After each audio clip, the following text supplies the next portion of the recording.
Yellowstone has always been a special place to me.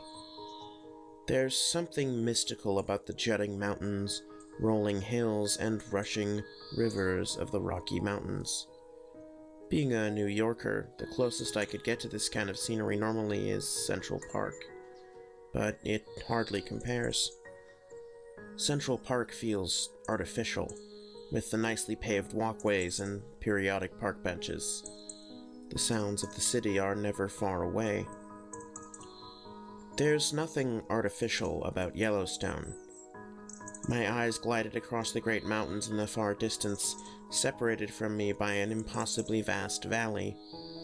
I could faintly see black specks roaming the plains, the imposing forms of the bison made humble in comparison against the great stone giants, sleeping ever peacefully through all of recorded history. This was the essence of nature, unfiltered and uncompromising. It was beautiful. "Yo, Tom!" a voice called from behind me. When I didn't respond, they called again. "Tom!"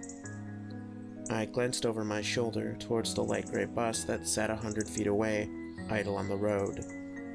An orange stripe ran across the bus just below the windows. Sarah was dangling halfway out the open door, black hair shooting straight towards the ground, waving towards me. "Tom!" I sighed, adjusting the straps of my backpack and turning away from the majestic view. I marched back towards the bus, stopping just short of the door. "What?" I questioned with a degree of annoyance in my voice. "You're telling me you didn't notice?" she chuckled, gesturing towards the nearly full bus. "You're the last one out there, man. We've been waiting on you for like 5 minutes. Get in here so we can get moving." "Whoops, my bad, dude," I responded, climbing into the bus. I shuffled down the aisle behind Sarah, squeezing my elbows in so I wouldn't whack anyone on the way. After a few seconds, we reached our aisle. Sarah took the window seat and I slid into the aisle seat. I glanced at the seat across the aisle to see it taken up by Jed, finicking with a homemade drone on his lap. "I get that this place is big and awe-inspiring and all that, but couldn't you just appreciate it a little faster?" she snarked, adjusting her tie. "Hey man, the Buddha meditated for 7 weeks straight. You guys can wait 5 minutes while I appreciate the life-changing scenery." "So you have been reading up on Buddhist literature, huh? Figured you'd just ignore that mandate. Reading all the esoteric mythology shit we're assigned is the closest thing to a break I get. That's a lot more safe and entertaining than purity testing the Ambro, that's for sure." Sarah and I, along with everyone else on the bus, worked for Pharos Energy Solutions. After a long, exhausting year in the New York sector's chemical research department, we pulled the raffle for a well-deserved, company-mandated vacation. Each winning department spun a wheel, and we got Yellowstone. Honestly, I would have rather gone to Hawaii, but the Erishan Energy Department beat us to it. It always struck me as odd that a backwater county in Nebraska had their own sector, but few things made sense when you worked at Pharos. Dense trees raced past us as the bus crawled along the snow-speckled road, elevation increasing steadily with each passing second. The world beyond those naked trees was painted a placid white. "And then they completely butchered the ending!" Sarah threw her hands in the air, exasperated. "The whole point of it is the fact it's a mystery. That's what makes horror scary." Yeah, I agree," I capitulated. In truth, I didn't really know what she was talking about.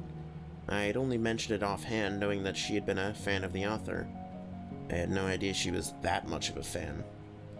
"You talking about the Weston Pass adaptation?" Jed called over from the adjacent aisle seat as he put the finishing touches on his drone. "Yeah, man, it's messed up what they did to the ending. I always felt it was better left unexplained, you know? That's why I wasn't all that much of a fan of the sequel."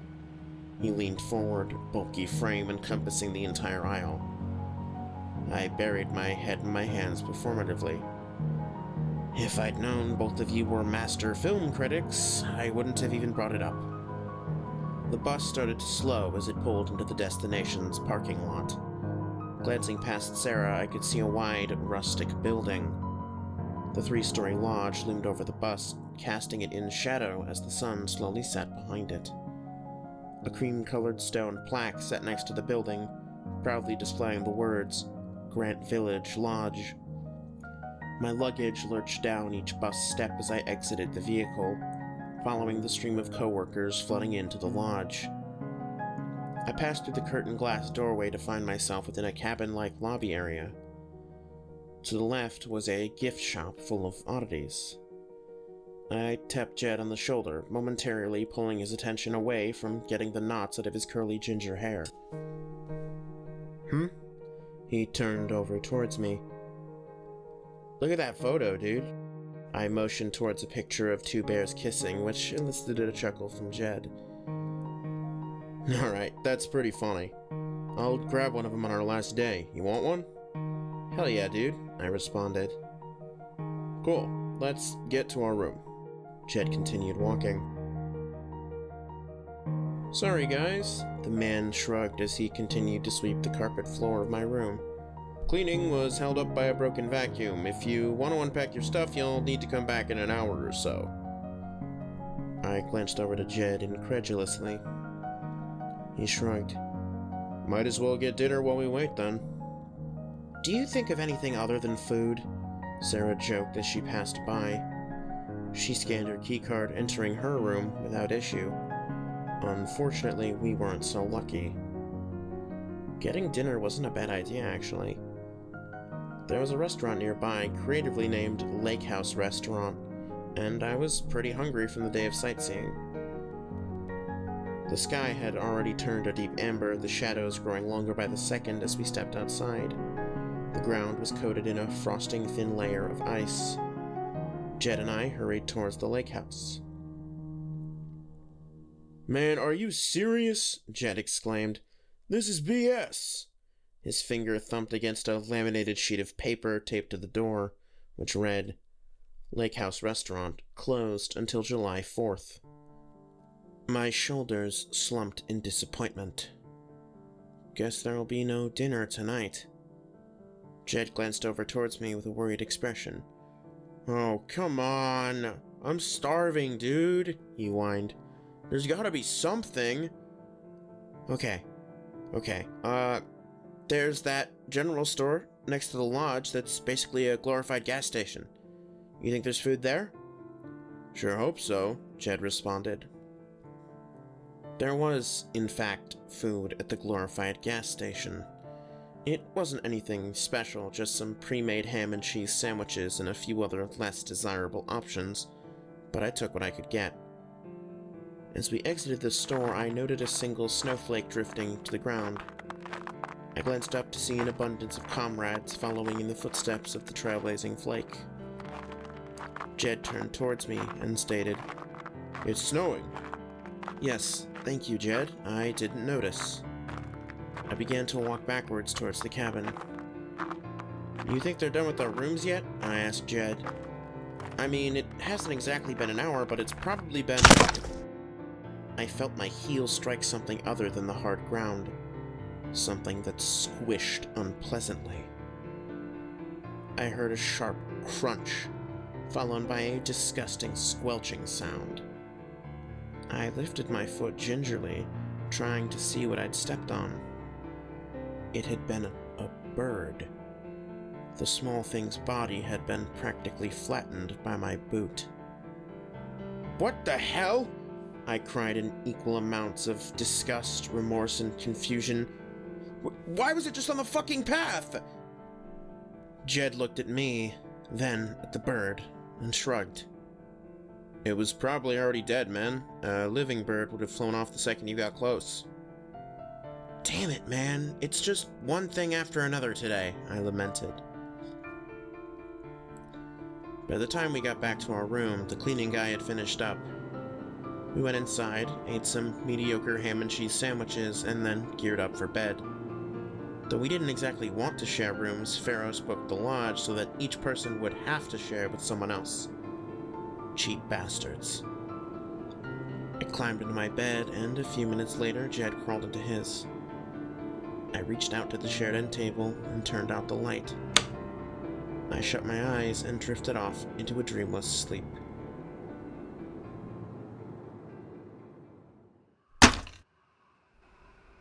That was the sound which awakened me at some ungodly hour of the night. A soft strike of something against the glass of the singular window in our room. I slowly rolled to the edge of the bed, worming my way out from under the warm covers to immediately be met with frigid air. The temperature change instantly jolted me awake, banishing any chances I had of falling back asleep. I swiveled my head over towards the window.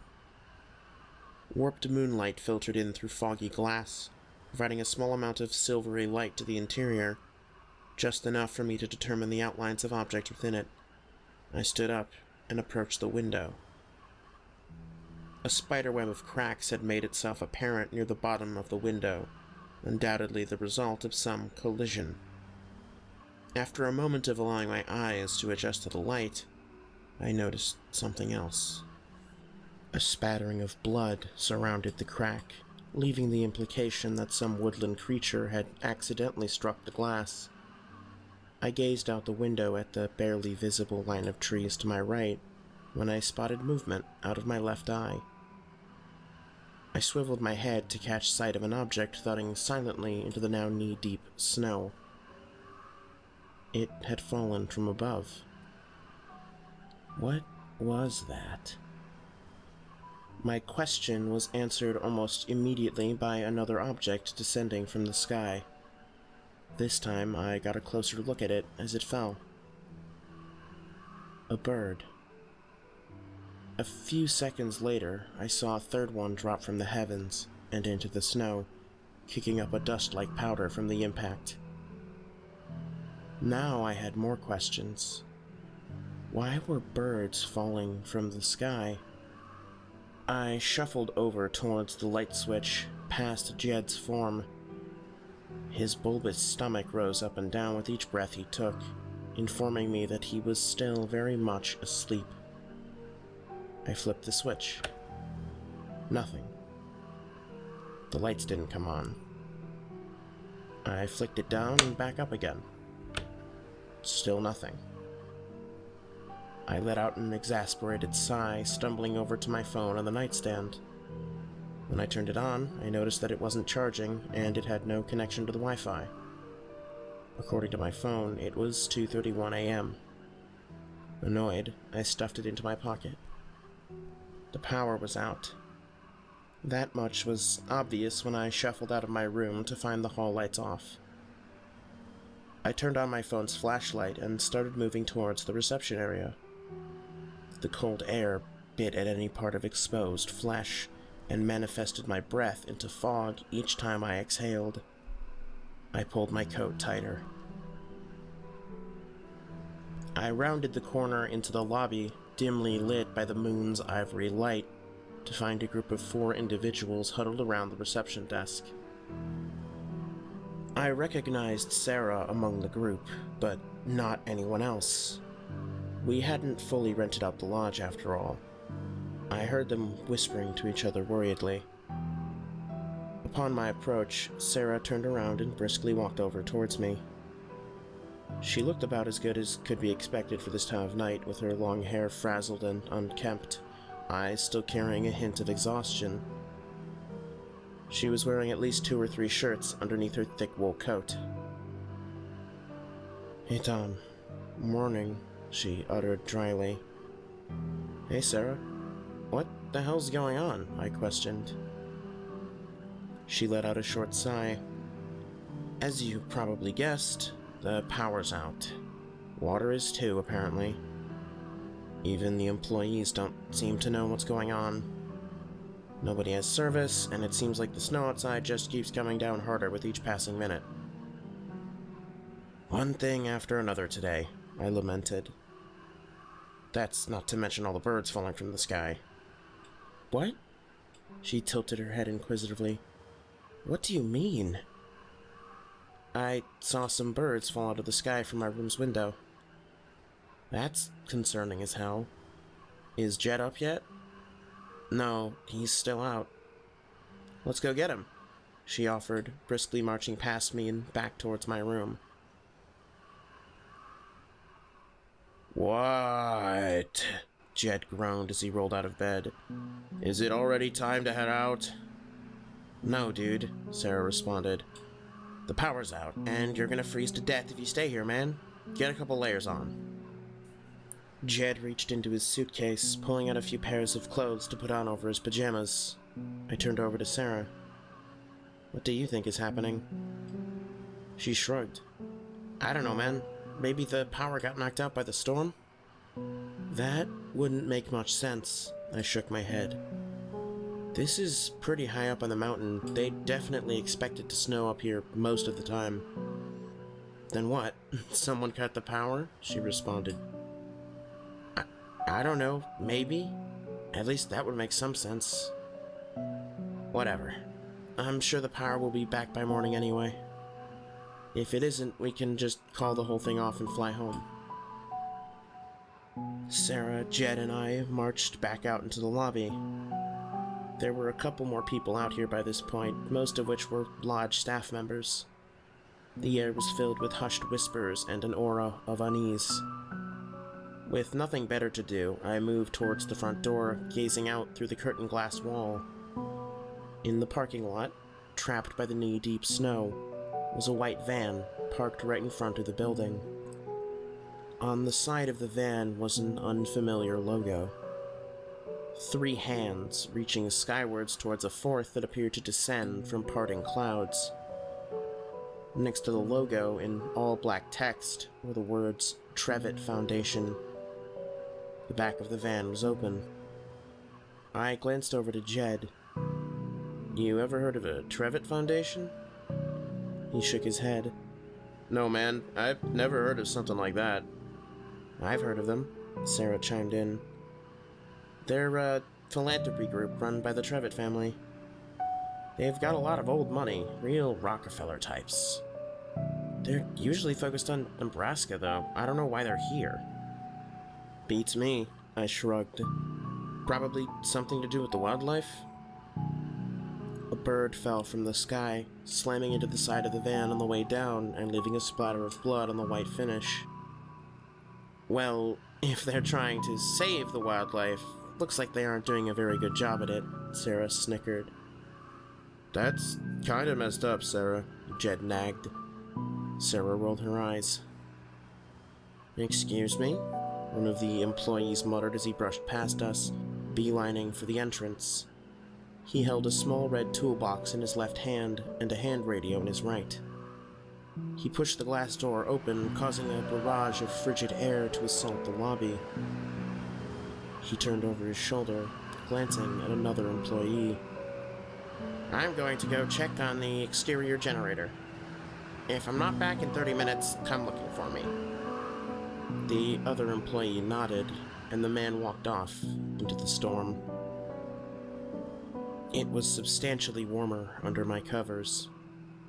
Though I was bored out of my mind, I didn't want to play any games on my phone. I had no idea when power would be restored, and I didn't want to be left stranded with no battery. Just as I was drifting back off to sleep, I heard a knock at the door. Sarah leaned against the doorframe uneasily. Hey. I was just about to go back to sleep, man. I rubbed my eyes. What's up? They're calling for volunteers to head out into the snow. That guy hasn't come back yet, and they can't get a hold of any of the park rangers. I'm going out. You want to come with me?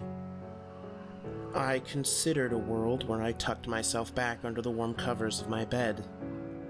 The sheets called to me like a siren, soothing lullaby, making my eyes heavy at the mere thought of drifting back to sleep. I mean, probably not. I'd rather go back to sleep. Like you're gonna get any sleep.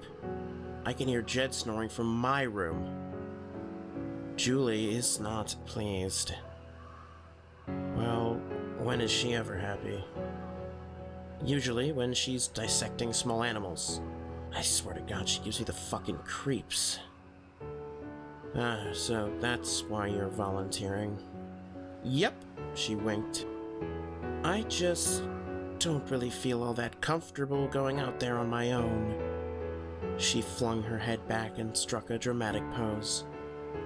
Oh, if only there was a, well, not strapping, quite average really, young man who could accompany me on such a trip. I glanced around, half confused and half in disbelief. Are you... Dude, I'm gonna be totally honest. My social awareness isn't all that great, so I really can't tell if you're flirting with me or not. She cocked her head to the side. I don't know. Am I? I shrugged my shoulders and shook my head. I don't know? That's what I just said, dude. I can't tell. What do you think? She smiled coyly. Dude, I guess, yes? Subtextually? Possibly as a joke? Do you want it to be a joke? She winked at me again. Is the hallway of a lodge at 3 in the morning really the best place to be having this conversation? The sly trickster look slid off her face, replaced with one of subtle disappointment. No, yeah, you're right. I'll, be heading out now. Shit. Give me a few minutes to grab my snow gear, I uttered out. Her face lit up again. Okay. She skipped down the hallway to her room. I slinked back into mine and closed the door. So, you and Sarah? Jed puzzled, leaning forward on the edge of his bed. I yelped in surprise. Jesus Christ, dude, I thought you were still asleep! Nah. I woke up when she knocked on the door, and I just didn't move. It took me a second to process what he actually said. I mean, I don't know. I wouldn't be opposed to it. Do you think she was flirting with me? Absolutely, man. She's had a crush on you for at least a year. How the hell do you know that? Just because I don't fly straight doesn't mean I can't see straight. Jed crossed his arms. I just don't understand why she was dancing around it. Man, I don't know. I'm gonna talk to her a bit more about it on the search party thing. I'll come with you, dude. I can be your wingman. I let out a long sigh. Alright, fine. I waddled out into the lobby, pulling my scarf tighter around my face and snapping my snow goggles into place. I wasn't taking any chances with frostbite, and it looked like Sarah agreed with that sentiment. She came bounding over in an ushanka and a scarf. Hey, you're just in time. We're about to head out, she chirped. Yeah, I replied. Think we'll see anything weird out there? Pharaoh's does have a facility in Yellowstone. No way to know, Jed chimed in, voice muffled by the built-in mask of his parka. I think their lab out here is mostly focused on stuff in the sky. The search leader, a short and squat man appearing to be in his mid-50s, turned to face the crowd of 20 or 30 volunteers. All right, his gravelly voice boomed, silencing the room's ambient chatter almost instantly. Before we depart, split into groups of 3 to 5. Once you've found your people, come and grab a radio and stand against the south wall. The subtle trickle of snow outside had turned into a full-on blizzard during the night, bringing the visibility down to about 50 feet or so. The only sign that other people were out here was the distant lanterns piercing through the cold gloom like a nightlight. There were 2 groups in front of us and 1 behind us. The others were too far away for their lanterns to pierce the fog, but we could hear them chattering over the radio. Idle talk, much to the chagrin of the search leader. A few minutes went by, wading through the waist-high snow with nothing of interest occurring. Just as I was starting to tune out the radio chatter, I heard someone say, Group 4 here. We've got a decapitated moose. The dull hum of crosstalk cut out. Affirmative, the group leader responded. That's highly unusual. Where does your GPS say you're located? I'm heading over now. No response. Group 4, come in, the search leader barked. A few seconds of silence. Group 4, come in. He repeated. Nothing. He let out a sigh. Group 3, you're closest to Group 4. Go check on them. Got it? No response from Group 3. I glanced over at Jed and Sarah, who were looking at me quizzically. We're pretty far from that, right? Jed gulped. Yeah, we're Group 8, Sarah responded. Probably just a technical glitch or something. Group 2, are you there? The radio crackled. Yes, we're heading over to check on Group 3 now. Their lanterns are... The radio cut out. Group 2, do you copy? Nothing. Group 1, do you copy? Silence. Worry started to rise in my chest. Group 6 here.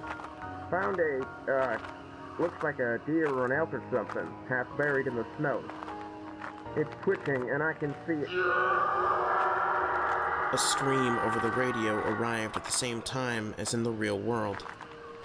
It came from off to our left. Charlie, what's going on? Are you good? The man from Group 6 sounded panicked. I could hear someone whimpering in the background. Group 6, we need a fucking doctor up here ASAP. Charlie is writhing around in the snow, clutching his arm, and I don't know what to make of it. Group 7, one of us is a doctor. We're on the way. I saw the lantern to our left start to veer off course. No! The search leader yelled. Get back to the lodge!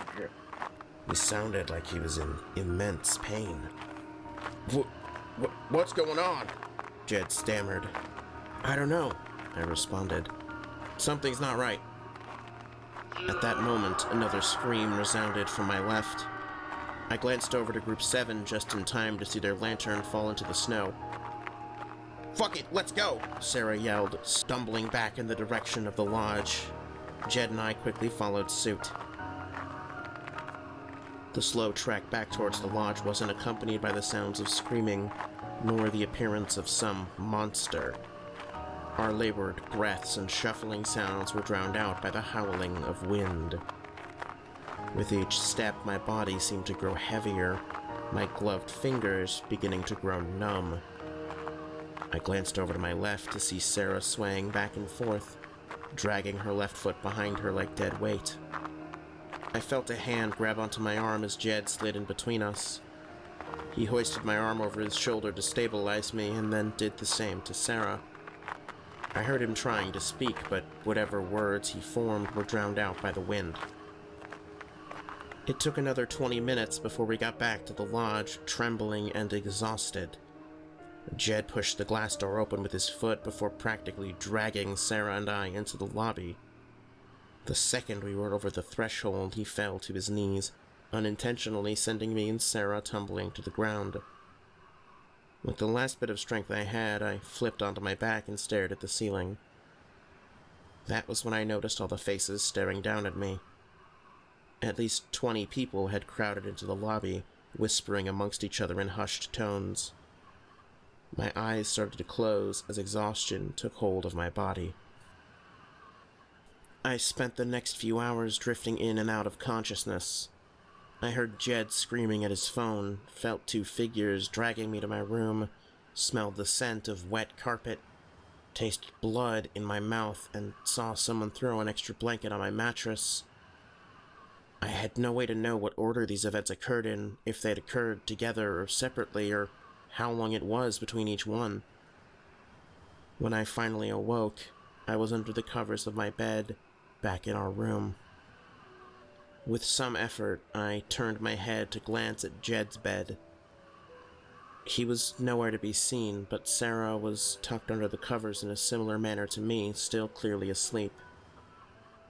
I sat up slowly and rubbed my eyes before scanning my surroundings more closely. The room was dimly lit by an electric lantern sitting on the nightstand. My breath turned to clouds of frost as it exited my mouth. How long had I been out for? I glanced at my phone on the nightstand. Wasn't that in my coat pocket? I thought. When I reached down to check my coat pocket, I realized I wasn't wearing my coat or snow pants, just the t-shirt and sweats I'd worn underneath it. If they're trying to keep me warm, why the hell did they take off my coat? I slinked out of bed, cold striking me like a hammer as I left the covers, and stumbled over to the room's door. As I reached for the handle, I clocked a note that had been taped to the door. "Stop! Don't leave the room until I get back. Something really bad is going on. I'm trying to get you 2 new coats. I'll explain everything when I'm back. Jed." I took my hand off the frigid metal handle and backpedaled to my bed. There were only a few things that could be happening here. The most likely explanation is that we're under attack, but by what? Think, Tom. I saw Sarah sit up out of the corner of my eye. "Morning," I murmured blearily. "Oh, thank God," Sarah breathed. "I'm in your room." She took a beat to decide whether or not to explain what that meant to me before clarifying. I was worried they'd put me in my room with Julie. I nodded. "You alright?" I think so." Sarah pushed her covers to the side and glanced down at her polo. "Yeah, they took our coats off," I affirmed. "I don't know why. Jed's out doing something. He left a note that said we shouldn't leave the room." "What the fuck happened out there?" Sarah shuddered, completely ignoring my statement. She was staring off into the distance. I walked over and sat down on the bed next to her. "I don't know. I think we were attacked by a, redactive entity or something. Are you sure you're okay? You don't seem to be..." She leaned her head on my shoulder. In any normal situation, I would have been too flustered to speak. At that moment, though, those kinds of feelings were the last thing on my mind. I wrapped an arm around her, but the moment I touched her shoulder, I flinched back. Even through the polo, I could feel that her skin was colder than ice. Despite that, I slowly relowered my hand back onto her shoulder. "I don't think it's redactive," she muttered. It wouldn't make sense. Redactive creatures don't just kill everything in their environment. They survived so long specifically by staying hidden from humanity."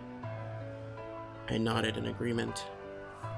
"We can assume the birds falling out of the sky, the dead moose, and all those disappearing search party members are related. Possibly the work of a singular organism. Unfortunately, we're chemists, not field researchers, so we can't be sure." "Right. If that's the case, it can't be redactive. This behavior would attract too much attention." I heard the door swing open as Jed stepped into the room. He moved slowly and sluggishly, wearing a different coat and carrying a garbage bag over his shoulder. He dropped it to the ground in the center of the room and then waddled over to my bed. "This is a really, really bad situation," he grunted out as he sat down across from us. "I tried to call 911, but it automatically redirects to the Pharos rescue line." "And?" Sarah coaxed. He grabbed my phone from the nightstand and punched in 911. "The Pharos rescue line is currently busy. You are 39th in line. Please hold." An enthusiastic jingle floated from the device. 39th? I whispered. "That's never happened before." "Yeah," Jed nodded. "One of the managers tried using her direct-to-agent line and apparently got through. She had us round up all the coats, shoes, hats, scarves, and snow pants of anyone who went outside and burn them.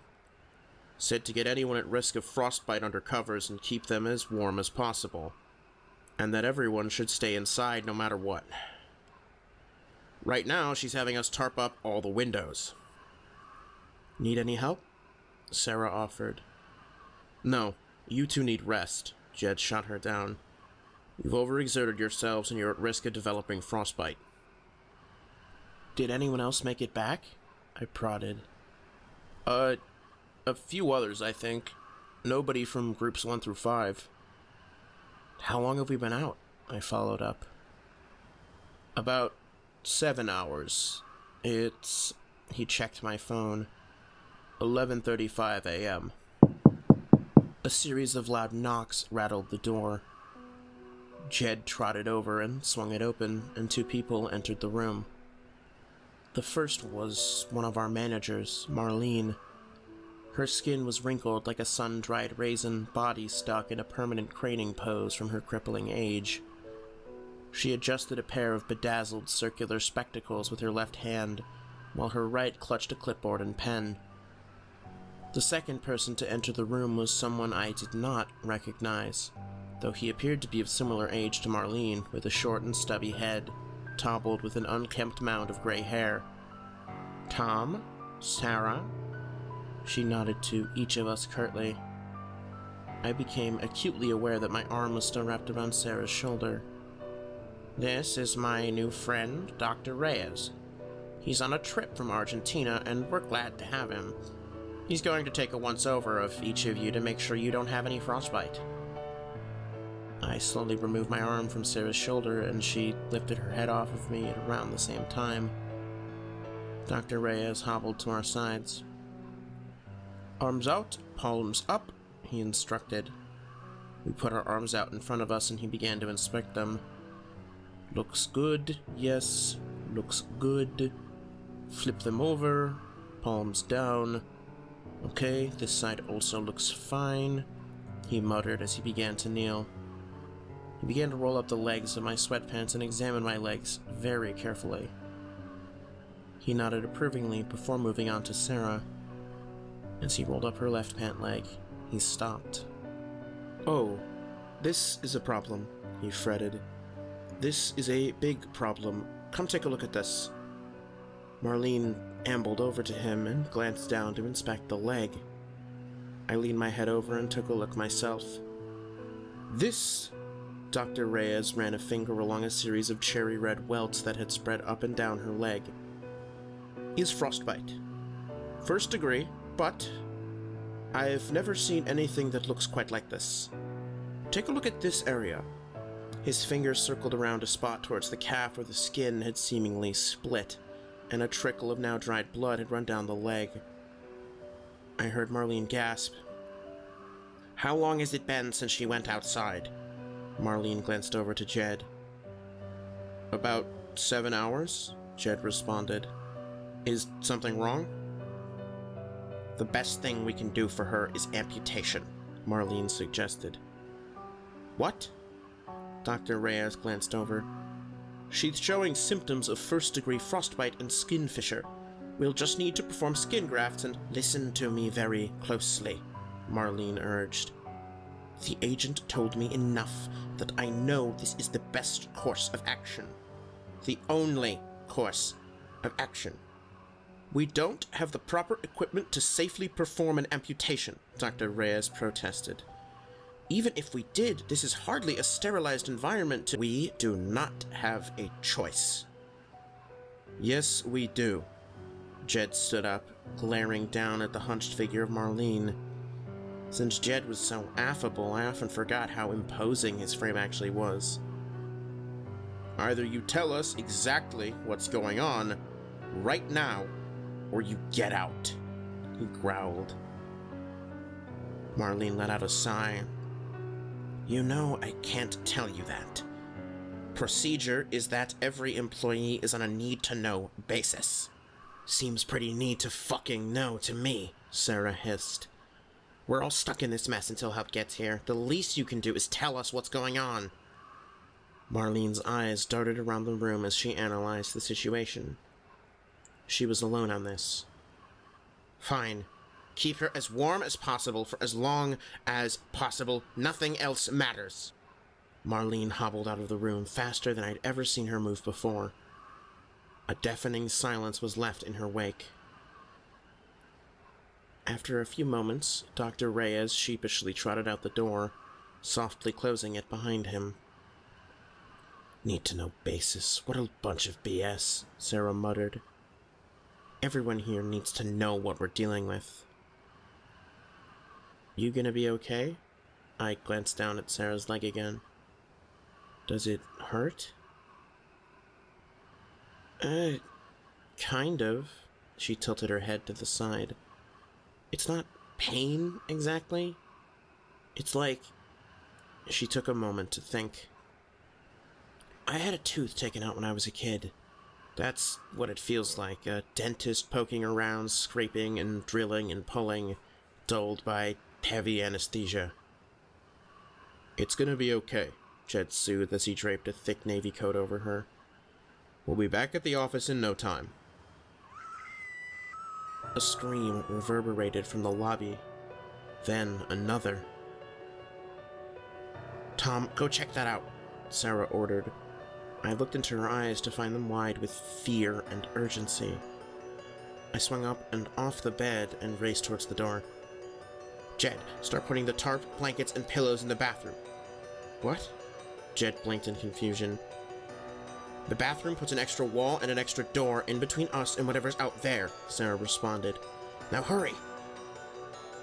As I rounded the corner into the lobby, I was shoulder-checked into the wall by a panicked tourist who continued to sprint past me, keycard falling out of his pocket. He was followed by several more people sprinting out of the lobby and towards their rooms. It didn't take me long to realize why. Slamming their head against the curtained glass wall was a familiar figure. The search party leader. His forehead had been split open by the repeated strikes, and a spiderweb of cracks was starting to spread across the glass pane he was hitting. Behind him, I was just barely able to see another figure shambling out of the blizzard and towards the lodge. The figure appeared to be missing one of their arms. At the sight of the second man, the rest of the tourists and employees in the lobby scattered like cockroaches, and I booked it back towards our room. Behind me, I heard the glass shatter with a thunderous boom, followed by more screams and the howling of wind. I could feel the cold air grabbing at me like malevolent tendrils as I reached the door to our room. I twisted the knob and pushed into it with my shoulder, but it didn't budge. I had left my keycard in the room. I banged my fist into the door, panic quickly rising in my chest as I felt the air growing colder by the second. I heard a blood-curdling screech emanate from behind me, just around the bend at the other end of the hallway, and started knocking faster. Sarah swung the door open unexpectedly, causing me to stumble forward. She stepped to the side at the last moment and slammed the door behind me as I fell to the ground. Jed rushed out of the bathroom and glanced down at me on the ground. What the hell happened, dude? He bleated. What's going on out there? The search party came back. I shuddered. They were missing pieces, and they were trying to break in. We need to get all of our shit moved into the bathroom yesterday, Sarah muttered as I got to my feet. I nodded and ran to grab our suitcases as Jed carried some pillows into the bathroom. It wasn't until I was halfway back to the bathroom with the suitcases that I realized the screaming outside had been replaced with the sound of rushing wind.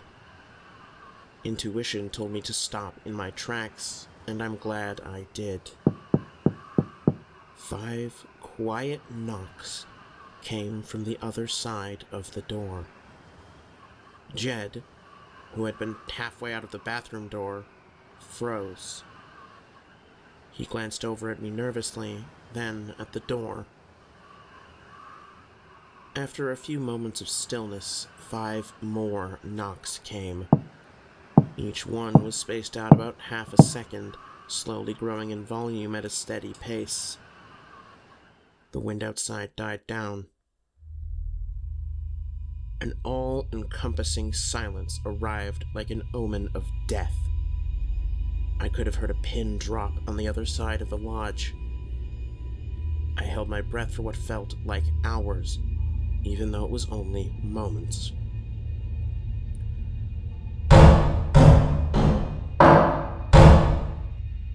The door was struck with 5 percussive blows that caused it to wobble in its frame. I feared that it would buckle and fall inwards, but it just barely held. Then, I heard a sound that sent ice running through my veins.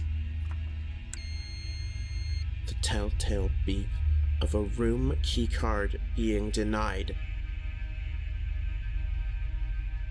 The still moments after stretched ad infinitum. I felt my lungs burning with the desire for air as seconds turned into a minute. Finally, after what felt like an eternity, I heard the sound of a heavy footstep, followed by something heavy being dragged across the ground. Then I heard it again, a little further away. Step, drag. Step, drag. Step, drag. I waited until the sound had fully faded to finally breathe again. Wordlessly, I dragged our suitcases into the bathroom. Sarah had already moved most of the essentials in there, apparently, including the room's first aid kit. A blue tarp had been laid flat along the floor, and Sarah had gotten to work laying out the hotel towels in an arrangement that would cover every inch of the floor. "What the hell are we supposed to do?" I whispered. "Just hide in this room until rescue shows up?" "I think that's all we can do," Sarah responded. "I'd like to be able to gather some more information about what's happening out there, but there's no way to do that without taking any unnecessary risks." "I mean," Jed leaned around the corner, "I think I might have something." "What might that be?" I raised my brow at him inquisitively. "Check my suitcase. I think it's in the third compartment." It was insane that Jed's makeshift drone had made it through customs. It was equally as insane that he'd been able to fix the minor damage it had sustained on the bus ride through the park. The most insane thing about it, though, was that it worked. Sarah held our room's window open just enough that the drone was able to fly through it and out into the world. Then, she slowly and quietly shut it. Jed sat down on the now unprotected bed and stared at a jury-rigged iPad screen. Sarah and I leaned over his shoulder intently. The drone flew up through the dense fog, pelted by the blizzard as it went. It crested the top of the lodge without much issue and got a good view of the front of the building. I couldn't help but let out a gasp. Running up the side of the building like veins was snow. It had climbed up the walls in thick columns like writhing worms, pressed against the glass like a lamprey against warm flesh. I could faintly make out cracks forming in the glass from the pressure. This was more than some creature in the snow. It was as if the snow itself was assaulting the building. Jed started flying the drone back over the top of the lodge as a growing sense of unease filled the room. None of us spoke. What we'd just seen was still being digested by our minds. The drone recrested the rooftop and began to descend back towards our window. We heard a great clattering sound from the room above us, and before we could process the information, the drone was caught by something out of frame and dragged through a window. We caught a brief glimpse of the floor of the room above us, covered in snow, and then the drone was smashed against the ground. The sound of footfalls followed, moving above us. From our orientation in the room, we could tell the thump-drag steps above us were heading towards the window. Sarah was the first to realize what this meant, diving from the bed and scrambling towards the bathroom. Without thinking, I followed her desperation on instinct, a move that saved my life. I heard the sound of the thing scrambling down the outside wall towards our window. Despite my better judgment, I turned my head as I reached the bathroom door. Looking down and into the room was the bloodied head of a moose, eyes a milky white. A spindly humanoid limb climbed down the windowsill like a spider and tapped against the glass. Then it balled into a fist. Jed had been standing next to the bed, frozen in fear. I saw the moment it regarded him, reeled its arm back, and smashed through the glass. It climbed through the window at an impossible speed, and as a dozen frozen human arms reached towards Jed, I saw what that head was connected to. The body of a bear. I felt Sarah's arm wrap around my neck and pull me backwards before she slammed the bathroom door shut and hurriedly locked it. Outside, I heard Jed let out a blood-curdling scream as he was slammed into the wall with a sharp crack and then went silent. I couldn't help but wince as tears welled up in my eyes. Then I saw something under the door that made my blood run cold. Snow was beginning to encroach through the gap under the door. Each flake ambulated as a group, like a colony of ants marching to war. Sarah quickly grabbed some towels from the floor and stuffed them in the opening, sealing the room, but a few stray flakes had already made their way inside, feverishly climbing towards us. Each moved in their own unique way. One rotated like a wheel, another crawled like a starfish, and a third flipped end over end like a domino. The snow was alive, dragging itself towards us with undulating, hair-width, vein-like tendrils. Sarah dug into her suitcase and produced something small, a lighter. She held it at arm's length and lowered it towards the moving flakes. As the snowflakes began to melt, I saw their minuscule internals fall to the ground in useless clumps. Once the last flake was burned away, Sarah withdrew her shaking hand and glanced over at me. I could see my own fear and pain reflected back at me in those eyes. "Stay warm," she whispered. "That's all that matters." The bathroom was dark and cold, illuminated by a single electric lamp resting on the toilet lid. I pulled the layers of blankets around myself tightly and rested my head on those pillows, waiting. Sarah lay on the other side of the room in her own bundle of blankets. I could tell they weren't doing much for either of us. I don't know how long we lay there, slowly freezing to death on the floor of a hotel bathroom, but it was long enough for my body to start aching and my thoughts to spin around in 1,000 circles. I kept thinking back to the moment that thing showed up at the window. If Sarah hadn't moved, I wouldn't have either. Jed. He didn't move. He was gone. God damn it.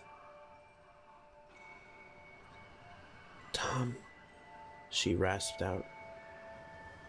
I swiveled my head over wordlessly. I think Marlene was right. My leg feels wrong. I slowly crawled over to her as she unwrapped the blankets around her leg.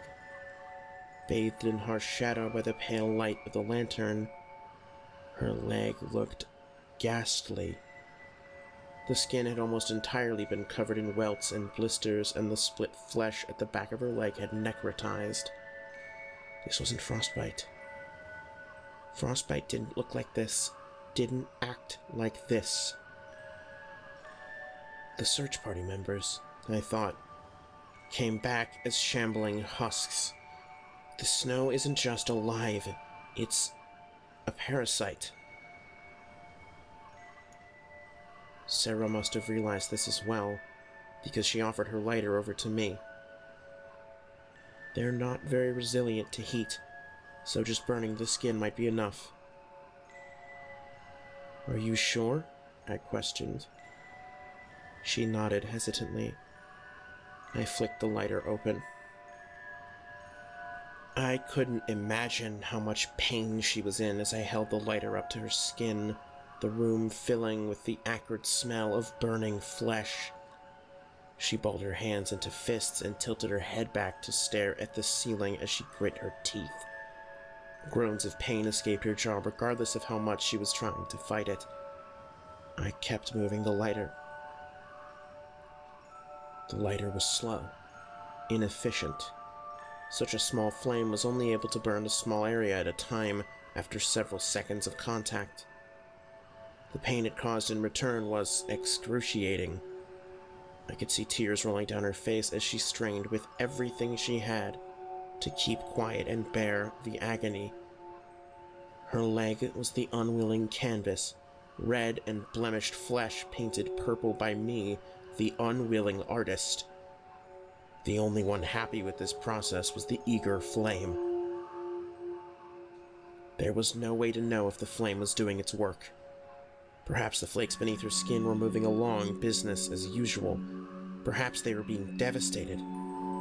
The only way to be sure would have been to look. That, however, would have carried its own dangers. We could only hope. Halfway up the leg, the lighter began to sputter. 3/4 of the way up, the flame ran out of fuel and died. 3 minutes and 15 seconds of fuel. So, that's it, Sarah muttered. I'm screwed. She laid back down, resting the back of her head against a stack of pillows, and stared at the ceiling blankly. I nodded solemnly. There was nothing else I could say. Tom. Yeah? I'm sorry you got stuck with me here. If I hadn't brought you out on that search party, none of this would have happened, she lamented. That's not true, Sarah. All of this would have happened anyway, I think. The only difference is that I wouldn't be here with you. Her lip quivered for a moment. Then she spoke again. Tom, I'm sorry that I never told you how I felt. I wish I had. You were never exactly going to be the one to initiate. It's okay, I responded. We didn't know this was coming. If either of us had, I feel like we would have acted. I love you, Tom. I love you too, Sarah. We both let out a long sigh. At least, before death, we'd gotten that off our chests. We laid on that floor for a few more hours, the air growing colder by the second. I could see Sarah getting paler as time passed. Even ignoring the parasites clawing their way through her body, she was still suffering from frostbite and severe burns. I wasn't faring much better. I started to lose feeling in my fingers and toes, and my body shivered with violent intensity. I think I figured it out, Sarah whispered. Yeah? We shouldn't have been able to escape the snow. These things were already in it. When birds started falling from the sky, it was their doing. They were already on the ground. So why was our group spared? She let that sink in for a moment before continuing. Because it needed to know where the other people were. So a small amount latched onto me. We were allowed to make it back because we were leading it right to the lodge. In other words, what you're saying is we were doomed from the start. I realized, a sense of dread sinking deep into my freezing bones. The snow came in, and we didn't even know we were dead men walking. Yeah, she nodded. We only got this far because it let us. Why is it here? I wondered aloud. To do what all things do, I'd wager. Kill, eat, and multiply, Sarah answered. No, that's not... I mean, why are they here in Yellowstone? I clarified. I don't know. There's a lot of mysteries about this thing, aren't there? That's what keeps it interesting. She feigned a smile. Yeah, I forced out a chuckle. Interesting. Sarah shuffled beneath her blankets and then stopped as if she was realizing something. She reached down and seemed to pull something out of her pocket. Her phone. The phone was badly cracked and on 7%, but it still worked. It'd be long enough to make one last desperate call. I hurriedly punched in 911 with numb, aching fingers and put it on speaker. Thank you for your call. An automated message has been left by the board of directors for all employees using the helpline. Please hold for message. A few moments of silence passed before I heard a soft click, and the message began to play. This is an announcement to all employees attempting to use the Pharos helpline. Pharos is currently enduring a widespread and direct attack on its facilities, staff members, and front agencies at a latitude higher than 42 degrees north. This attack has been orchestrated by an intelligent mind. If you are calling for help, know that it is not coming. I am sorry. Currently, the attack is being carried out via the use of a divergent, parasitic-type organism with the specialized temperature, hive mind, and pack classifications. Stay as warm as you can and move to the interior of a building.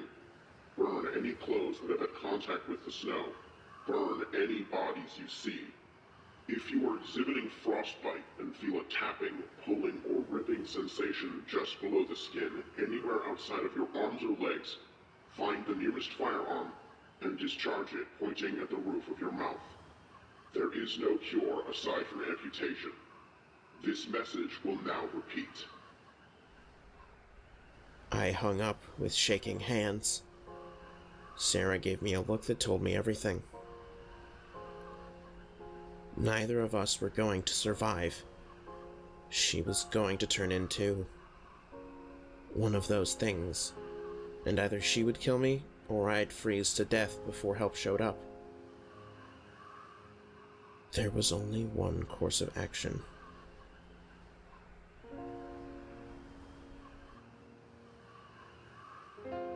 The Swiss Army knife felt wrong in my shaking hands. Are you sure? I quavered, holding the knife up to Sarah's throat. We can't... There's no other way? Yes, she whispered, defeated. I can only hope we go to the same place. Now... I felt the metal of her switchblade press against my Adam's apple. I'm starting to lose my nerve. Just... on 3. Okay? On 3. 1, 2, 3. Having your throat cut isn't as painful as one might think. Sure, it's unpleasant, but in the grand scheme of things, there are worse ways to go. It's kind of serene, actually, once you accept it. The warm blood trickled down my chest as my head lolled backwards. The world began to be covered in a sort of dark fog as my consciousness faded. In the moment before my death, a mote of light pierced through that fog, growing to a heavenly glow that enveloped my surroundings. I faded away. Retching. That was the sound that greeted me as my eyes peeled themselves open. I couldn't see anything at first, but as my eyes adjusted, I saw the tile ceiling of the bathroom come into focus. No, please no. My head lifted itself of its own accord, eyes locking onto Sarah, who was currently vomiting into the bathtub. Her hair was coated by rime frost, frozen stiff and solid. Her coat was much the same. As she turned her head towards me, I could see the frozen blood that had trickled down from her cut neck, her eyes wide with fear and confusion. I tried to move, to blink, to say anything, but my body didn't respond. The flakes had cut my nerves, sewn themselves in place, and taken control. Only my thoughts were my own. The bathroom door had apparently been smashed down at some point, and snow had poured in and coated the ground. As my body shambled out of the bathroom, I caught a glimpse of what had happened to Jed. He had been picked apart, piece by piece, practically sorted into clumps of tissue, muscle, fat, and bone. Only a small part of his frame remained. My body pushed the battered lodge room door aside as it shambled into the hall. I felt Sarah's movements behind me. I could feel the movements of every flake on the ground, in the air or embedded in another body. They had surrounded the lodge on all sides, broken into every window, opened every door, and claimed every body. I felt their movements in the air disturbed by the silent flapping of an owl's wings, and I felt them descend upon it.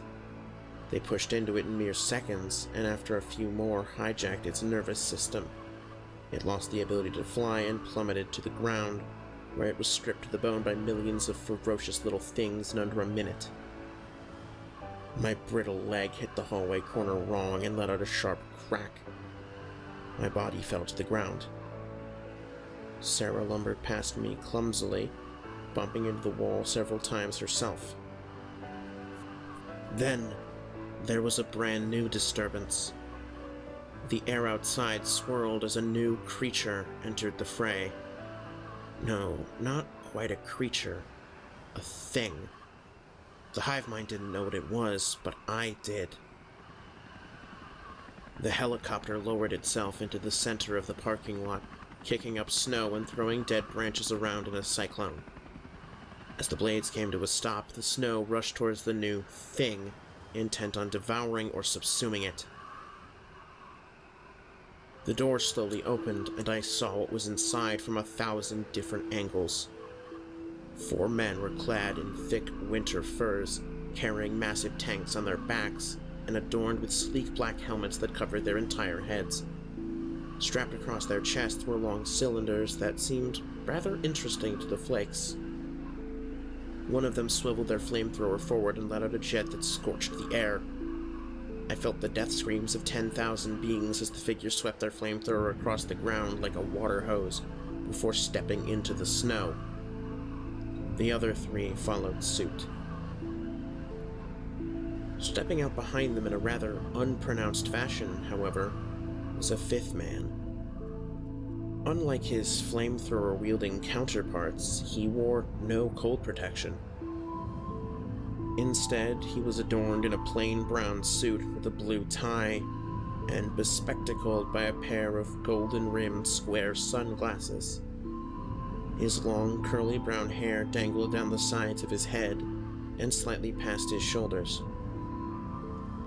Despite wearing no protection, the man radiated an aura of heat that rebuffed all snowflakes within a 60-foot radius, bringing with it the smell of brimstone.